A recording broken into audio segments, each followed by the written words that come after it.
Puji Tuhan. Selamat hari Minggu bagi kita semua ya.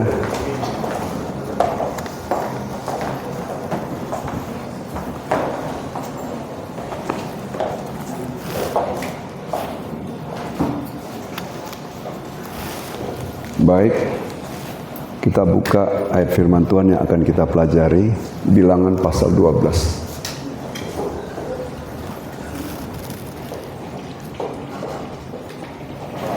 Bilangan pasal 12 saya akan ajak kita sama-sama membaca. Silakan kita berdiri.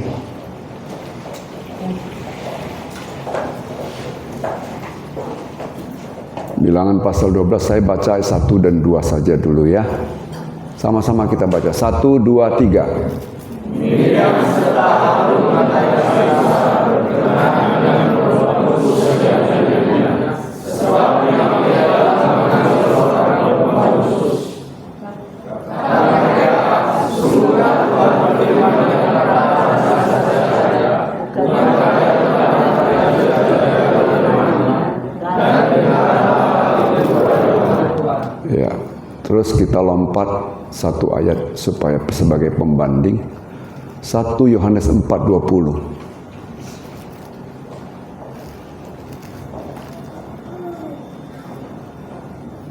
Baca 1, 2, 3.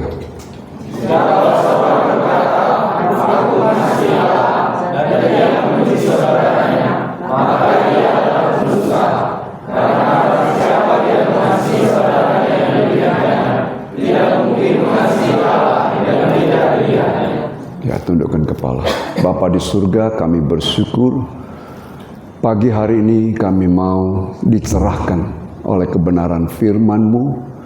Jadikanlah hati kami tanah yang subur untuk benih firman-Mu tumbuh, berbuah 100 kali ganda. Urapi hamba-Mu yang akan menyampaikan firman-Mu. Terima kasih Bapa, dalam nama Tuhan Yesus kami berdoa dan ucapkan syukur. Amin. Silakan duduk. Nah, tema kita pada pagi hari ini, barometer hubungan sesama dan jalan pemulihan. Ya. Jadi kita mau melihat apa ukuran, takaran hubungan sesama. Ya. Kita saudara bersaudara di dalam Tuhan. Kalau saya tidak salah di sini ada lebih kurang 5 suku bangsa Indonesia. Ada orang Nias, orang Tapanuli, ada orang suku Karo, ada Melayu, ada suku Cina, ya, ada suku Manado, juga pokoknya lebih dari 5. Pertanyaannya, ketika Tuhan memanggil Bapak Ibu untuk bergabung dalam wadah GPD Jemaat Betani, kita datang bukan dari satu latar belakang.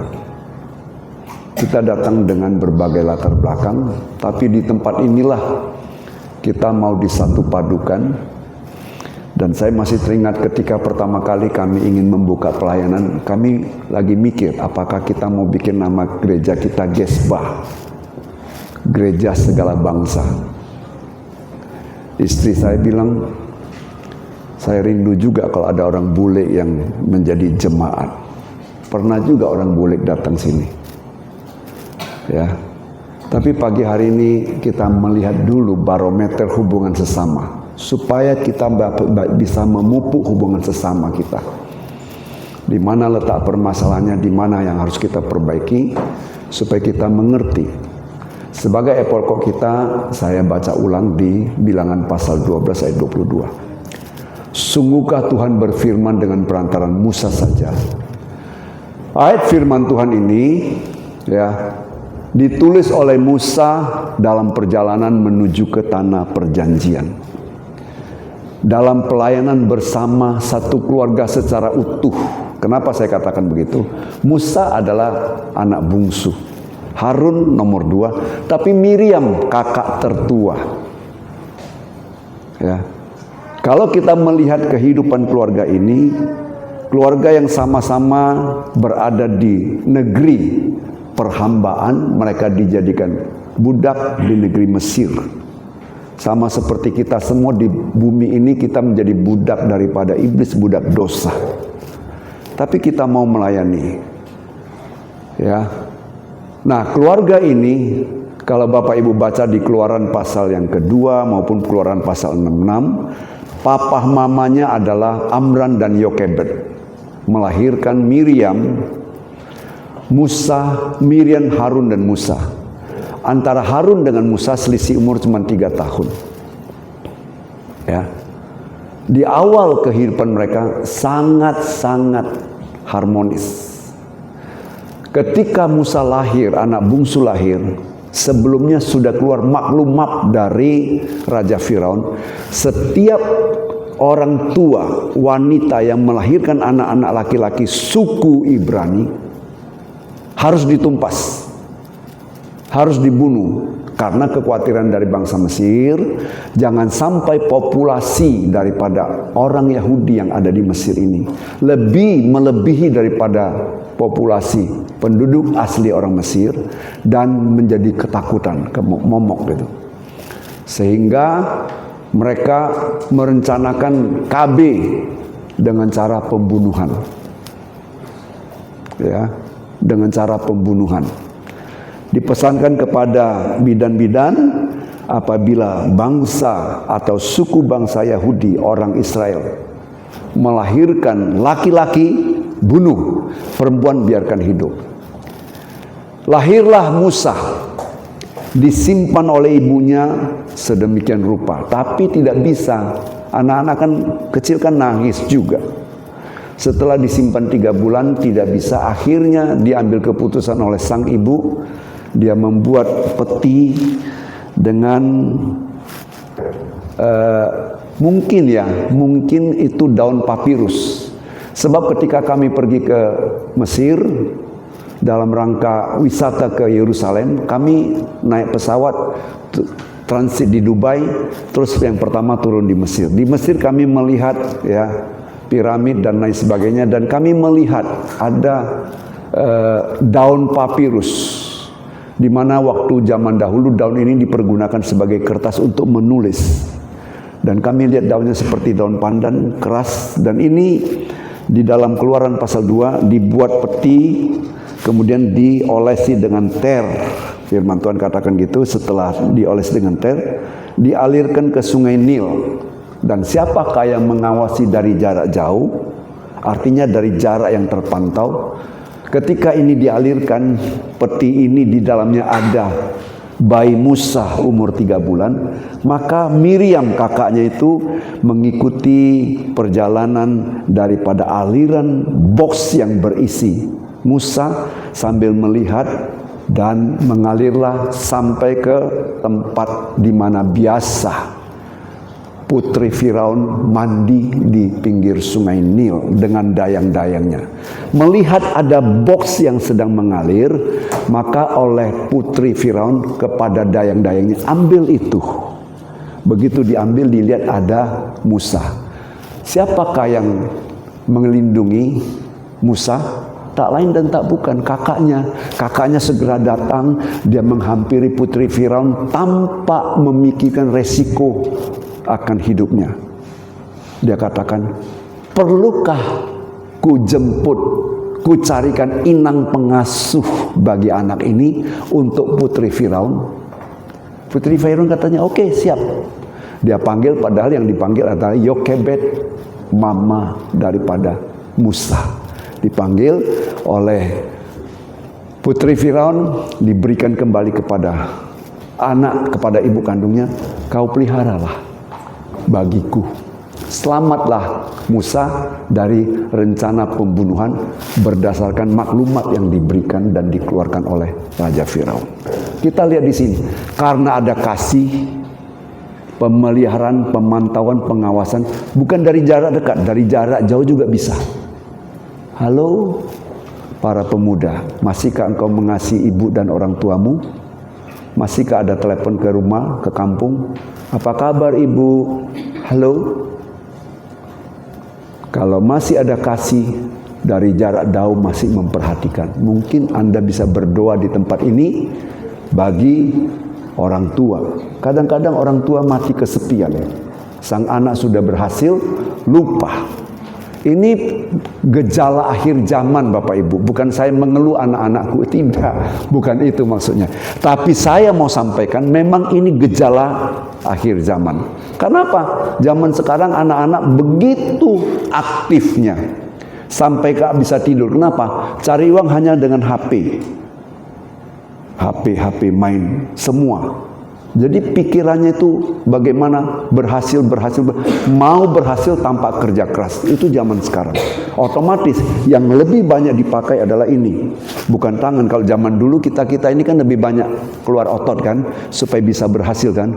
Nah, zaman sekarang ini, kalau ini kapasitas ruangan di dalam otak kita dipakai banyak untuk mencari keberhasilan dari segi kehidupan. Dengan dinamika kehidupan sekarang ini, otomatis ruangan yang tersisa sedikit untuk bisa mengingat orang tua. Kalau masih ada kasih, pemeliharaan, pengawasan, perhatian dari jarak jauh bisa. Tapi kadang-kadang begini, oh ibu dekat, bapak dekat, datang ke rumah pun tidak mau. Waktu anak saya pergi sekolah ke luar, mama saya sudah ingatkan, jangan anak itu kasih keluar negeri. Nanti kalau nggak mau pulang jauh katanya. Tapi kami suami istri sepakat, demi kemajuan anak kami berangkatkan dia. Dan memang benar setelah satu berangkat, satu berhasil, satu demi satu ditarik. Tapi apakah kami merasa kesepian? Tidak. Ya, kadang-kadang 1-2 jam ngomong. Sekarang kan ada Skype. Sekarang ada yang canggih, bisa lihat walaupun dia jarak jauh. Kalau masih ada hubungan yang akrab dalam persaudaraan, walaupun jarak jauh masih bisa komunikasi. Kalau dekat, tetangga tapi musuhan. Jangan-jangan keluar dari pintu, pas dia mau keluar, pas dia mau masuk dia pun gini, nggak lihat sana. Betul atau betul? Ya, gitu. Jadi lihat keluarga ini luar biasa. Kasih persaudaraan membuat mereka saling menjaga. Dan ini berlangsung bukan saja itu. Pada waktu Musa pertama kali dipanggil dalam pelayanan menjadi pimpinan untuk membawa bangsa ini keluar dari Mesir, ketika sudah menyeberang Laut Teberau, siapa yang membantu Musa? Miriam menjadi worship leader di padang gurun. Ambil rebana, coba baca nanti di dalam Keluaran 15 ayat 20 dan 21. Dia mengambil rebana, dia mengajak 2 juta umat yang dipimpin Musa untuk semua memuji, membesarkan nama Tuhan. Karena ada kasih. Dampak dari kasih itu dapat membangkitkan semangat orang banyak. Ini berlangsung dari umur 3 bulan atau dari umur baru lahir sampai Musa menjalani umur di atas 80 tahun. Karena 40 tahun pertama Musa ada di istana Firaun, 40 tahun fase kedua ada di padang gurun Midian, waktu dia dipanggil oleh Tuhan umur 80, dan perjalanan keluar dari Mesir menuju ke tanah perjanjian. Pada waktu terjadi surat ini dibaca, ditulis, itu lebih kurang baru berjalan 3 tahunan. 83 tahun berlalu, terjadi perubahan. Apa perubahannya? Inilah yang ditulis oleh Musa di padang gurun dalam perjalanan menuju ke tanah perjanjian. Makanya saya mau baca ulang pasal 12.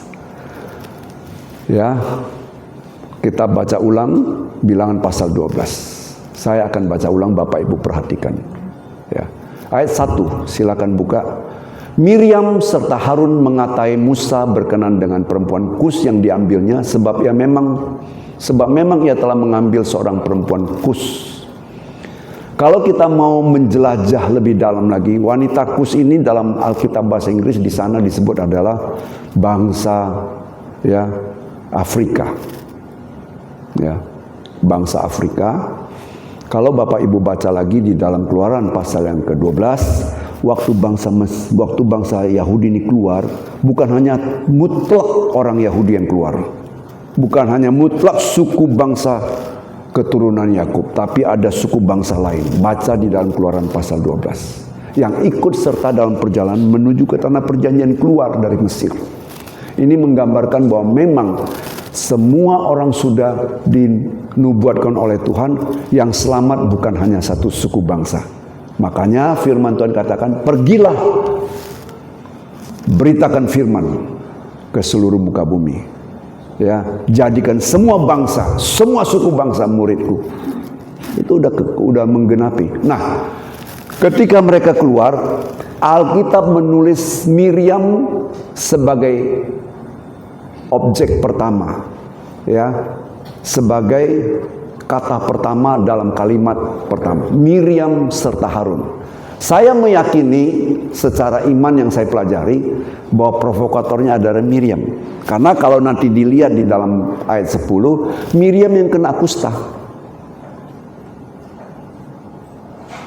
Miriam mengajak adiknya Harun, ayo, dalam skala kecil, ayo, masa adik kita ini begini, masa, mulailah dengan ada rasa cemburu dan lain sebagainya.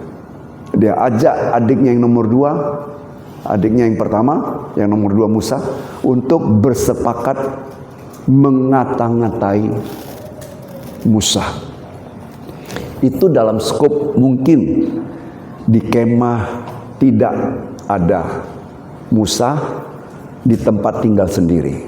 Kalau sekarang katakanlah mungkin jemaat akan berkata-kata sesuatu tentang satu dengan yang lain di rumah masing-masing. Ya, di rumah masing-masing kita mulai berbicara, itu loh bapak yang pakai baju putih itu. Saya tidak sebut karena hari ini banyak pakai baju putih, jadi saya nggak perlu sebut namanya. Bapak yang pakai baju putih itu loh, ya. Kebetulan istri saya juga baju putih, tidak saya sebut bapak karena dia bukan laki-laki. Nah, mulai berkata-kata dalam ruangan tertutup. Tapi tidak puas. Kalau kita baca lebih lanjut, ternyata menyebar, meluas. Kalau tidak menjaga hati, maka rasa takut sama Tuhan pun tidak ada. Ya. Kalau kita baca di ayat 2, letak permasalahannya sebenarnya bukan wanita yang diambil oleh Musa sebagai istri. Saya baca ulang dengan perlahan. Kata mereka, sungguhkah Tuhan berfirman dengan perantaran Musa saja? Disinilah letak masalahnya. Nah, sebelum saya lanjut, saya kasih satu ilustrasi dulu. Boleh tunjuk tangan? Siapa yang belum ke rumah saya? Yang belum ke rumah? Tunjuk tangan. Yang belum pernah ke rumah saya, nggak apa-apa, tunjuk tangan. Ya, boleh, saya nanti datang ke rumah, saya kasih sini. Nah, kenapa saya katakan begitu? Di ruangan rumah saya, di ruangan tamu ada lampu hias. Ada 5 lampu. Kalau saya ganti bola lampunya, 1 kuning, 1 hijau, 1 merah, 1 jingga, ya, maka itu begitu dia hidup akan menjadi pelangi dalam rumah saya. Artinya lampu hias itu cukup bagus, tapi lampu hias itu bisa mengalir, memberikan cahaya, bisa menerangi karena ada sesuatu yang menggantung dengan dia.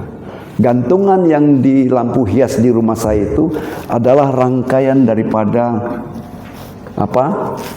Rangkaian daripada rantai.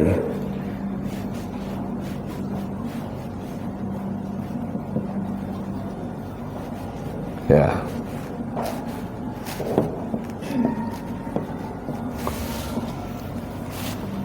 Ini dia. Perhatikan baik-baik. Ini rangkaian. Tanpa disadari oleh siapapun, berjalannya waktu, ini mulai keropos.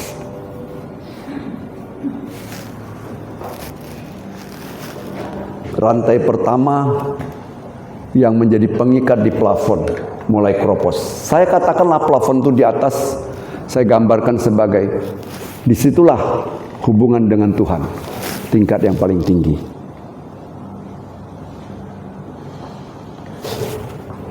Ketika saya buka pintu rumah saya pas lagi ada angin deras, supaya saya mengirit jangan buka AC.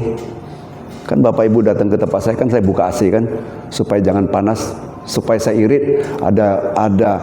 Ada angin, saya buka sedikit pintu saya, angin bertiup. Kalau angin bertiup ini mulai goyang, tapi tetap dia memancarkan cahaya. Tanpa diduga ini keropos, begitu keropos ini lepas, prank jatuh. Jatuh, mungkin saya sibuk mengambilnya, saya membenahi kembali. Tapi tidak mungkin dia bisa tergantung lagi kalau tidak memperbaiki yang pertama ini untuk bisa tergantung di sini. Artinya apa? Yang pertama kalau saya umpamakan itu adalah hubungan dengan Tuhan.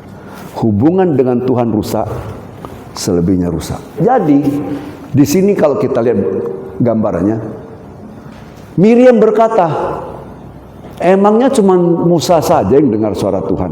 Loh, selama ini dia dengar suara Tuhan gimana? Berarti ada keraguan dia terhadap suara Tuhan. Kembali yang apa? Slide yang tadi, jangan tukar dulu. Yang tadi. Terus, yang pertama, ada keraguan terhadap suara Tuhan. Dia mulai ragu. Musa sajakah yang dengar firman Tuhan? Kita kok enggak ya? Harusnya kalau dia meragukan hubungannya dengan Tuhan, perbaiki dong. Karena akar permasalahannya itu adalah bukan letaknya di Musa mengambil wanita lain untuk menjadi istrinya. Kalau berbicara tentang beda warna kulit, beda suku, istri pertama daripada Musa kan suku bangsa Midian yang diambil dari mertuanya Jitro. Anak Jitro diambil sebagai istri. Ya, bukan itu. Tapi masalah dia dengan Tuhan. Karena hubungan dia dengan Tuhan retak, mengakibatkan retaknya hubungan yang berikutnya. Digambarkan tadi sebagai mata rantai pertama, keropos, retak, rusak, jatuh, semua terdampak. Ini yang tadinya bisa menjadi terang dalam rumah menjadi kabur, bahkan rusak. Letak permasalahannya seperti tadi, kembali tadi ya. Satu, keraguan terhadap suara Tuhan. Dua, iri hati mulai muncul. Ada iri hati. Ketiga apa? Keinginan untuk diakui. Ada keinginan untuk diakui. Bukan Musa saja dong yang memimpin, yang bisa memimpin kalian. Bukan Musa saja yang bisa menyuarakan suara Tuhan bagi kalian. Hai saudara-saudara, hai suku bangsa, hai seluruh bangsa. Tidak. Aku juga bisa kan. Ada satu kerinduan itu mendapatkan satu pengakuan. Ini semua berbicara tentang ego, ambisi rohani. Jadi barometernya, kalau rusak hubungan kita dengan Tuhan, hubungan sesama dengan Tuhan pasti rusak. Itu indikasi pertama. Coba kembali baca di dalam 1 Yohanes 4:20. Saya baca ulang lagi, Bapak Ibu perhatikan baik-baik. Jikalau seorang berkata, aku mengasihi Allah, dan ia membenci saudaranya, maka ia adalah pendusta, karena barang siapa tidak mengasihi saudaranya yang dilihatnya, tidak mungkin mengasihi Allah yang tidak dilihatnya. Jadi ketika dia bisa melihat Allah yang tidak dilihatnya, yang dilihat pun pasti beres. Yang tidak dilihat aja harmonis. Artinya kan gitu. Kalau dijabarkan, yang tidak dilihat, Allah yang tidak bisa dilihat, di hubungannya harmonis. Apalagi yang bisa dilihat, kan begitu. Ini letaknya. Letak permasalahan kalau satu dengan yang lain tidak cocok, jangan cari siapa-siapa, datang ke kamar, doa sama Tuhan. Tuhan, hubunganku sama Engkau bagaimana Tuhan? Bukankah kita dalam doa pagi, kita mendoakan satu nama? Saya tidak mau sebutkan, yang ikut doa pagi tahu. Satu nama ini kita doakan karena ada sepasang suami istri suatu hari datang ke gereja bertemu dengan saya. Dia berbicara sama saya, Pak, anak saya sudah 3 tahun tidak pulang, Pak. Bahkan tidak mau menghubungi saya. Awalnya dia mengikuti seorang penginjil katanya. Penginjil wanita yang pernah berkhotbah dan melayani di GBI Jalan Nangka. Saya nggak sebut namanya. Ya, pernah melayani Tuhan di tempat-tempat di gereja sini. Dia ikut. Anak saya umur 30 tahun, wanita ini ikut. Sekarang sudah 33 tahun, udah mau naik ke 34. Tapi tidak pernah mau menghubungi kami. Padahal dia mengikuti hamba Tuhan, Pak. Dia kata gitu. Jadi pertanyaan saya, apa yang diajarkan kepada sang anak kok sampai dia membenci, menjauhi orang tua? Apa yang diajarkan? Harusnya yang diajarkan adalah bagaimana mengasihi orang tua.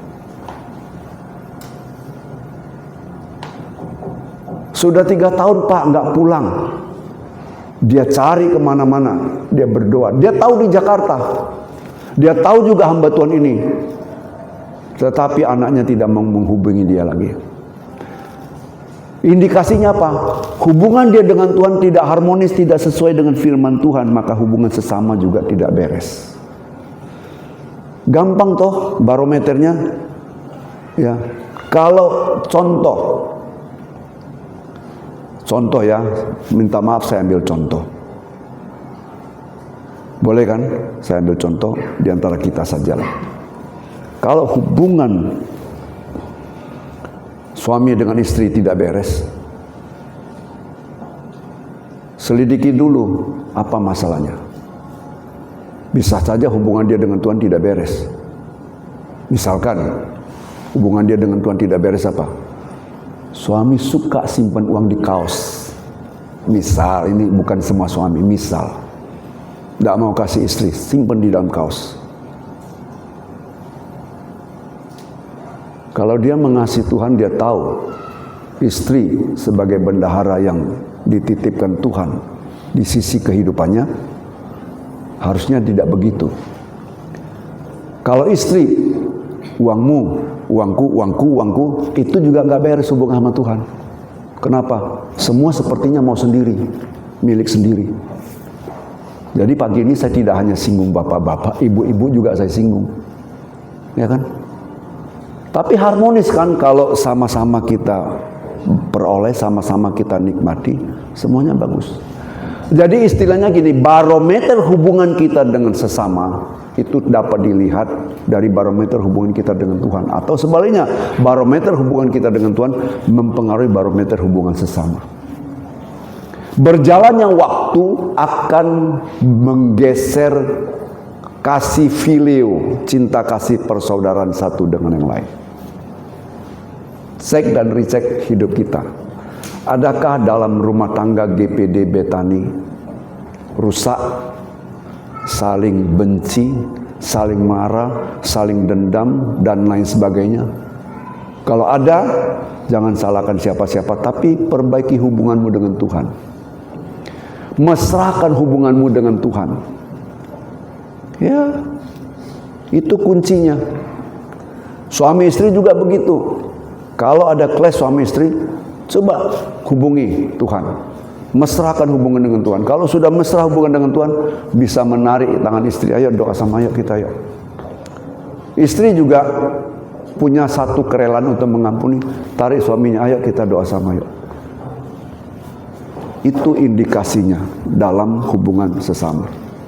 Makanya Tuhan katakan, tidak mungkin kamu bisa mengasihi saudara yang kamu lihat kalau kamu tidak mengasihi saudara yang tidak kamu lihat.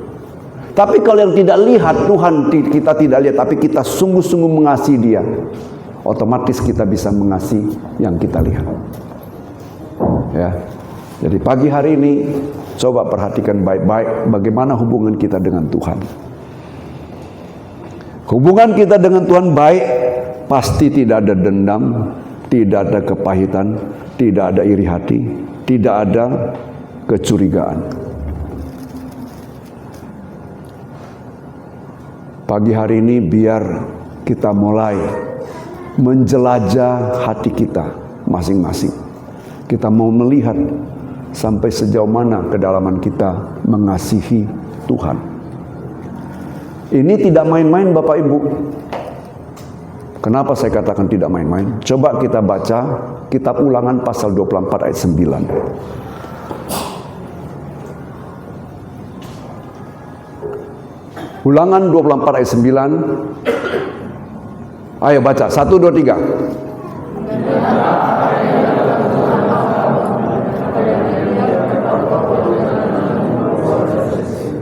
Ini tercatat di dalam perjanjian. Ingat perjalananmu, artinya sepanjang engkau berjalan dalam kehidupan batiniamu, kehidupan rohanimu, harus selalu ingat supaya ini jangan menjadi karat yang menghancurkan hubungan sesama. Dalam perjalanan hidupmu, berapa umurmu? Umur 30 tahun sampai umur 60 tahun. Ingat ini dalam perjalanan rohanimu, dalam perjalanan engkau menuju ke tanah perjanjian kekal. Kalau hamba-hamba Tuhan zaman dulu, orang-orang Pantekosta selalu suka bilang, ingat perjalananmu ke mana? Ke surga samawi. Saya cari-cari bahasa Indonesia samawinya di mana kok nggak ketemu. Tapi itu sering diucapkan. Ya. Dalam perjalanan kita, perjalanan rohani, kan bukan awal tahun kita kan menjelajahi perjalanan rohani kita kan.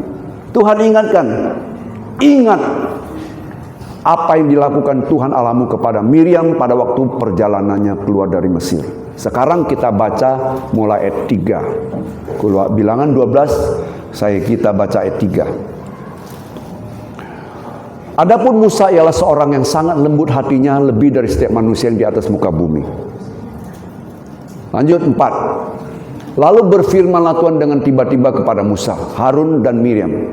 Keluarlah kamu bertiga ke kemah pertemuan. Maka keluarlah mereka bertiga. Kenapa? Tidak ada yang lapor kepada Tuhan. Tapi Tuhan bisa mendengar. Tuhan bisa tahu. Halo Bapak Ibu, apa yang kamu perguncingkan di ruangan tertutup, Tuhan bisa dengar. Bukan hanya Tuhan bisa dengar, Tuhan bisa mereview kembali ucapanmu. Hati-hati, makanya ada firman Tuhan katakan, jangan mengusik hamba yang kuurapi. Jangan di dalam kamar ngomong-ngomongin. Jangan mengomongin satu dengan yang lain. Ada yang rasa tidak pas, datangi dia ngomong terus terang. Untuk kita mempunyai hubungan yang harmonis. Ya. Tuhan dengar. Maka keluarlah mereka bertiga. Saya mau sampaikan, Tuhan bukan hanya saja mendengar, tapi Tuhan bisa mereview, mengulangi setiap kata-kata yang kita keluarkan. Mau tahu buktinya? Coba buka Yohanes pasal yang ke-19. Saya cari dulu ya. Yohanes pasal 19.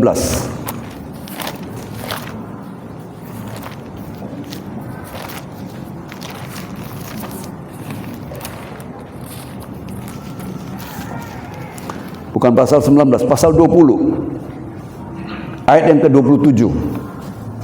Yohanes pasal 20 ayat 27. Kemudian ia berkata kepada Thomas. Ini Yesus tiba-tiba 8 hari kemudian muncul. Setelah Thomas berkata kepada sesama saudara seiman, sebelum aku mencucukkan tanganku di bekas lubang pada telapak tangan Yesus, sebelum aku mencucukkan jariku bekas lubang daripada, maka taruhlah jarimu di sini, lihat tanganku. Ulurkan tanganmu dan cucukkan ke dalam lambungku, dan jangan engkau tidak percaya lagi, melainkan percaya lagi. Artinya apa? Apa yang dikatakan oleh Thomas, aku tidak akan percaya sebelum aku mencucukkan jariku ke bekas lubang paku di tangan dia, atau aku mencucukkan tanganku ke lambung dia, aku tidak akan percaya. Itu gak ada yang ngomong. Zaman dulu belum ada HP. Kalau ada HP, apa yang dikatakan oleh Ibu Emi itu, saya pelan-pelan tanpa dia tahu, saya lihat Ibu Emi tenang, tapi jari saya bekerja. Saya lapor dulu sama siapa? Saya lapor misalnya sama siapa? Sama Ibu Emi. Ibu Emi ngomongin kamu loh, gini loh. Tapi dia senyum-senyum kepada Ibu Emi. Saya senyum-senyum kepada Ibu Emi, tapi jari saya bekerja. Itu berarti ada yang lapor. Zaman sekarang, zaman dulu nggak ada. Waktu di dalam ruangan terkunci, apa kata Thomas tidak dilaporkan, tapi Tuhan dengar secara presisi apa yang dikatakan, apa yang diucapkan ketika Tuhan hadir. Thomas, ayo cucukkan jarimu. Thomas, ayo cucukkan jarimu bekas lambungmu. Bukan hanya Tuhan mendengar, tapi secara presisi apa yang kita ucapkan, Tuhan tahu. Yang lebih berat lagi, apa ya? Buka Mazmur pasal 36 ayat 1 dan 2 saya baca.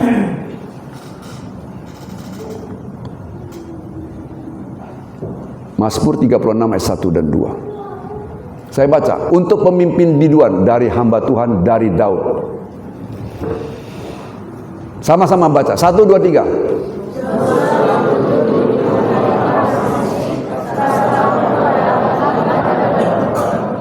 Halo, ketika kita masih bertutur dalam hati, belum keluar dalam vokal yang dapat didengar, Tuhan sudah tahu hatimu. Makanya Matius pasal 6 katakan, gak usah terlalu ragu, gak usah khawatir.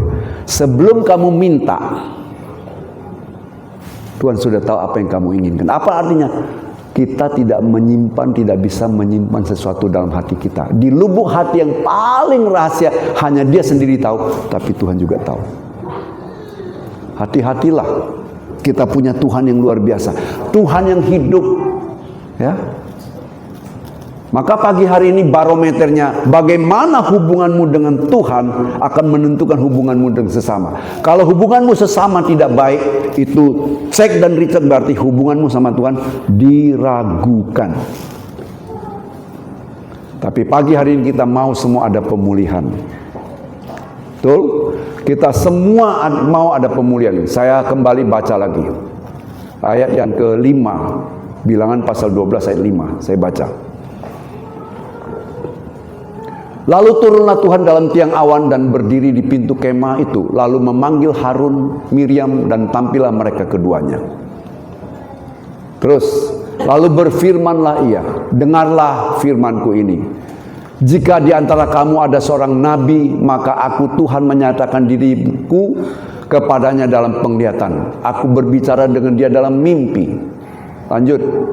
Bukan demikian hambaku Musa, seorang yang setia dalam segenap rumahku. 8. Berhadap-hadapan aku berbicara dengan dia, terus terang, bukan dengan teka-teki, dan ia memandang rupa Tuhan. Mengapa kamu tidak takut mengatai hambaku Musa?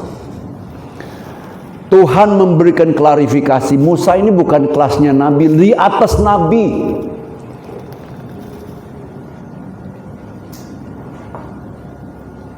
Tuhan tidak berkata sepatah kata pun. Musa tidak berkata sepatah kata pun. Musa diam saja, tidak ada pembelaan. Tapi Tuhan yang membela. Halo Bapak Ibu, percayalah engkau ada pembela. Ya. Kalau engkau kekurangan dari segi materi kurang, izinkan saya pakai bahasa. Kalau misalnya saya pakai bahasa miskin, Tuhan juga perhatikan. Janda Sarpa, kekurangan Tuhan tahu. Ya, utus hambanya datang. Siapa lagi? Orang yang teraniaya Tuhan tahu. Tuhan hadir menyetop Saul untuk tidak melanjutkan kegarangannya untuk membunuh dan menyeret anak-anak Tuhan yang di Damsik, sekarang Damaskus. Tuhan tahu semuanya Bapak Ibu. Jadi harus ada rasa takut dalam hati kita untuk berlaku sesuatu. Kemanakah aku dapat pergi menjauhi roh-Mu Tuhan. Ku berlari mendaki ke langit. Mungkin Anda menjadi pramuga mau mendaki ke langit. Di sana Anda berteriak, Anda akan berkata, nama seseorang Anda sebutkan. Dia kurang ajar Tuhan, dia begini. Anda nggak perlu sebutkan itu. Tuhan tahu. Nggak ada yang tersembunyi di hadapan Tuhan. Lanjut, ayat 9. Sebab itu bangkitlah murka Tuhan terhadap mereka, lalu pergilah ia.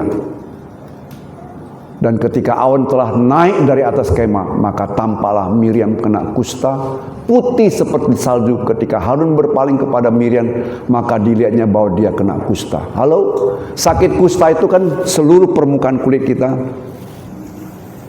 melepuh, rusak.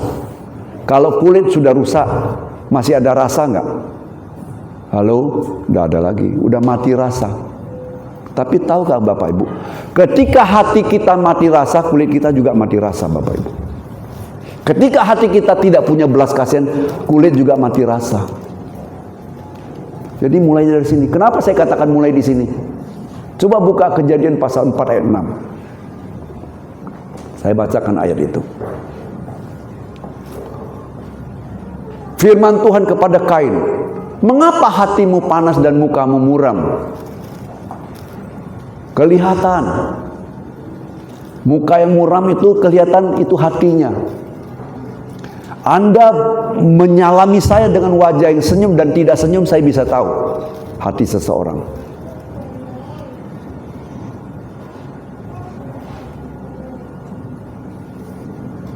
Ketika Anda tidak menjaga hati, rasa takut sama Tuhan pun tidak ada. Kalau kita baca Kain, setelah dia tidak menjaga hati, apa lebih lanjut? Rencana jahat. Dia mengajak adiknya Habil, ayo kita ke padang yuk. Di padang ketika tidak ada orang, dia pikir nggak ada orang, dia bunuh adiknya. Tapi ayat selanjutnya, di ayat yang ke-9 dari Kejadian pasal 4, di ayat 10 atau 11 saya lupa, Tuhan katakan, di mana adikmu? Sebab darah adikmu berteriak sampai kepada tata Allah. Ketika hati kita sudah mati rasa, maka kulit pun perasaan sudah mati. Perasaan terhadap sesama sudah mati, dan perasaan rasa takut kepada Tuhan sudah nggak ada. Oleh sebab itu hati-hati dalam hidup ini. Saya katakan tadi, dalam sepanjang perjalanan menuju ke tanah perjanjian, kembali oleh ilham Roh Kudus, Roh memakai Musa kembali menggoreskan tinta yang kita baca tadi dalam Ulangan pasal 24 ayat 9. Ingatlah apa yang dilakukan Allah terhadap Miriam. Miriam kusta, kena murka Tuhan. Kita baca lagi ayat 10 dari Bilangan pasal 12. Ayat 11. Sudah kita baca tadi ya. Lalu kata Harun kepada Musa, ah tuanku. Tadi mengejek kan, sekarang tunduk mengatakan tuanku, padahal dia adik. Ya. Janganlah kiranya timpakan kepada kami dosa ini yang kami perbuat dalam kebodohan kami. Harun sadar ini adalah dosa. Mengata-ngatain adalah dosa. Harun sadar sepenuhnya. Terus ayat 12. Janganlah kiranya dibiarkan dia sebagai anak gugur yang pada waktu keluar dari kandungan ibunya sudah setengah busuk dagingnya. Ayat 13. Lalu berseru Musa kepada Tuhan, ya Allah, sembuhkanlah kiranya dia. Terus kemudian berfirmanlah Tuhan kepada Musa, sekiranya ayahnya meludahi mukanya, tidakkah ia mendapat malu selama 7 hari? Biarlah dia selama 7 hari dikucilkan keluar tempat perkemahan, kemudian bolehlah ia diterima kembali. Kadang-kadang perlu pemisahan sementara. Kalau ada yang sini pahit, harus sementara menghindar.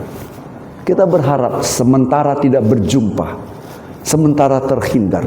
Siapa tahu Tuhan memulihkan dia kembali. Ya, siapa tahu Tuhan, ini Alkitab, siapa tahu Tuhan memulihkan kembali.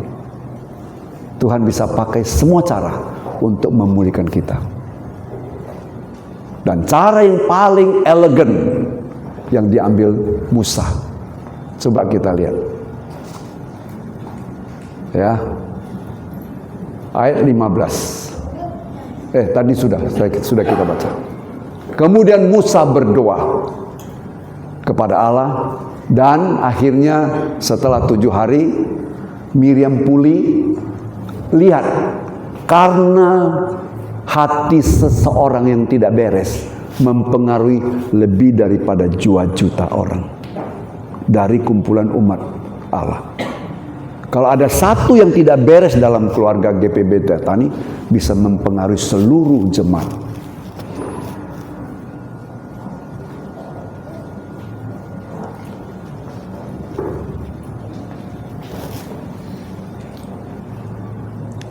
Peristiwa Miriam mengingatkan kepada kita tadi dalam perjalanan. Sekarang kita yang hidup di akhir zaman, Tuhan ingatkan kembali. Coba baca 1 Korintus 10 ayat 11. Ini peringatan bagi gereja dewasa ini.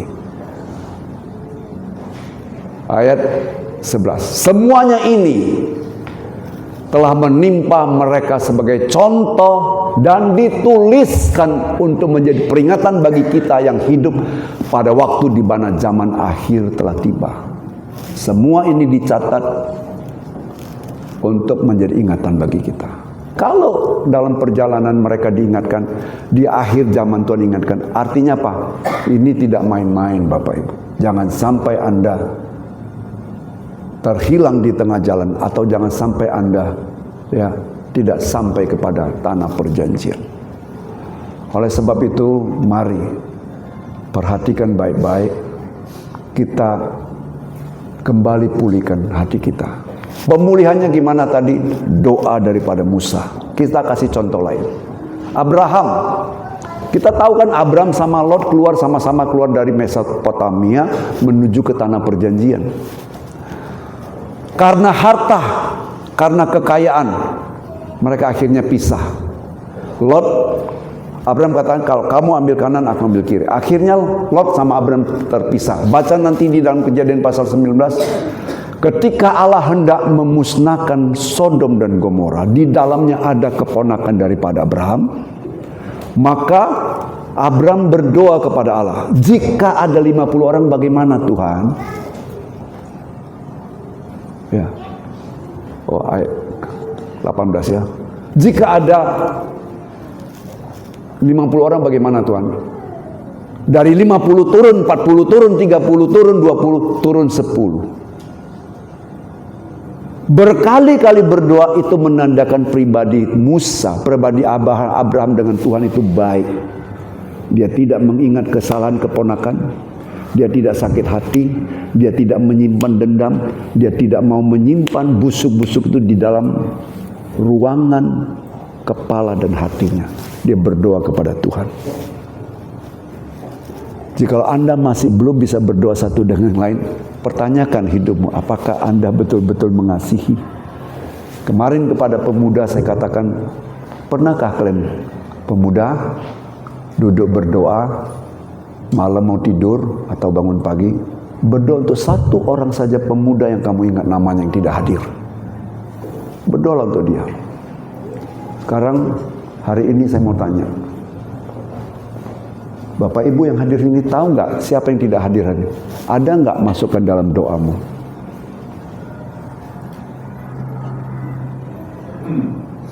Kalau belum ada, pertanyakan kasih persaudaraanmu.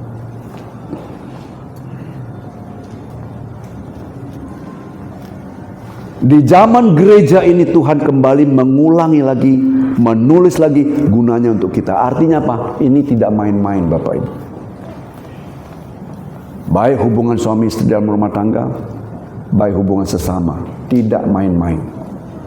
Jangan anggap remeh, supaya tidak menghalangi perjalanan rohani kita. Kadang karena kalau kita tidak beres dengan sesama, kan indikasinya kita tidak beres sama Tuhan. Jadi kalau kita tidak beres sesama, kita perbaiki dengan Tuhan. Siapa yang tidak tahu bahwa Yesus demikian parah, ditombak, dicambuk, mungkin ditendang, ditarik janggutnya, diludahin, pui gitu. Tapi apa kata Yesus? Coba buka Lukas pasal 23 ayat 34 sebagai puncak contoh kita. Lukas pasal 23 ayat 34 saya ingin baca. Yesus berkata, "Ya Bapa, ampunilah mereka sebab mereka tidak tahu apa yang mereka perbuat." Dan mereka membuang undi untuk membagi pakainya. Ini adalah serdadu-serdadu yang menombak Yesus, yang meludahi Yesus, yang mencambuk Yesus. Dia masih bisa berdoa. Kenapa? Karena hubungan dengan Bapa itu sangat baik, sangat dekat. Sehingga dia masih bisa berdoa untuk musuhnya. Saudara, coba perhatikan baik-baik. Kalau Anda masih ada yang marah kepada anak, perhatikan hubunganmu sama Tuhan. Kalau engkau berhadap baik sama Tuhan, Anda akan mengalir air matamu untuk anakmu, walaupun anakmu rasanya berbuat sesuatu terhadap kamu. Ibu, tapi saya yakin ibu tidaklah. Tapi siapa tahu zaman modern ibu juga bisa jual anak. Betul enggak? Enggak ada yang steril. Yang steril hanya kalau dia ada dalam Tuhan. Kenapa? Ayat terakhir, Roma pasal 5 ayat 5. Enggak ada yang steril kecuali kalau ini saja. Sama-sama kita baca. 1, 2, 3.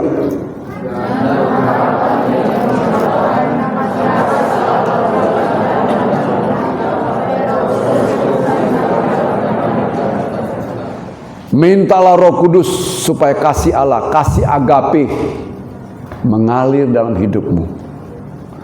Kasih agape adalah kasih yang tertinggi.